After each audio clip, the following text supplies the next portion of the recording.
In the last video, we discussed a little bit more detail about manufacturing a cutoff cue and what that really means. For our purposes, we're going to be creating cutoff cues with our dogs in a variety of manners. So obviously, we're not going to be asking our dogs to check their watches. However, there are some simple things that we can do that will help to create cutoff cues if the dog isn't offering them naturally. And this will also be helpful if our dog is teetering right on that line of emotional threshold and they're sort of stuck. We can use some of these strategies to help them make the correct choice.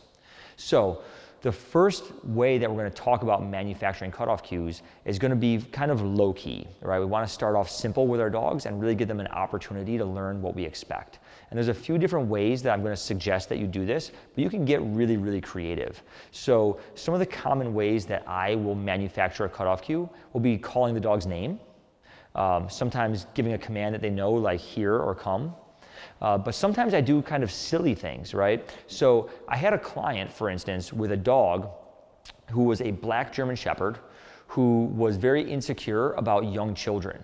And anytime young children came within about 15 feet, this dog would become highly, highly reactive. And the problem was when we were trying to work with cutoff cues, the dog would just get stuck. As soon as the kids got within their emotional threshold, the dog would just stare. And if the kids got any closer, we'd have an explosion. If they backed off, the dog would be fine. But once the dog became at all aware or concerned about the children, she would just freeze up and lock in and stare. But this was a dog that was very sensitive to things around her. And so we used that to our advantage. And what I had her owner, Neil, do was every time she got herself in that predicament, he made sure he positioned himself slightly behind her, and he made a weird noise. I believe he did something like brr, like just a strange kind of noise, right?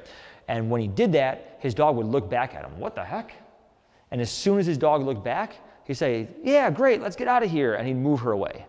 And we did this about 50 times in a row. So we had children approach. We were very fortunate that his upstairs neighbor allowed us to use her children as guinea pigs. So we had her children approach. We had them stop right at that point of emotional threshold or slightly before it, so before the dog would explode. And he would make his little funny noise. She'd look at him, and then he'd get her out of there. And what we found after about 30 to 50 repetitions was that she began offering that cutoff cue on her own. So as soon as the kids got to a point where she felt a bit uncomfortable, she would immediately look back at Neil, and then he would get her out of there. And in the course of an hour-long session, we took her from a place where she couldn't get within 15 feet of children to where those children were able to get within range that they could reach their hand out and almost touch her if they wanted to. And she was, getting a little bit more and more experimental each time. And each time they were getting closer before she would look back at Neil, which is essentially saying, hey man, can we get out of here? And he would say, certainly we can. And he'd skedaddle on out. And so that was a really simple and low impact way that Neil created a cutoff cue or manufactured a cutoff cue for his dog. And it worked beautifully.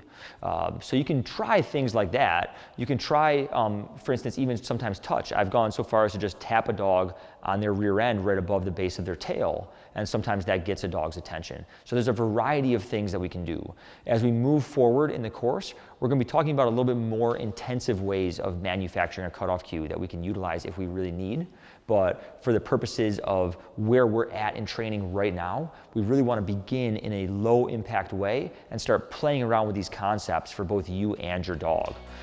So we're going to give you guys some things to do this week to just start getting used to looking at your dogs in a new way and to playing around with what you might be able to do to create the responses that you want.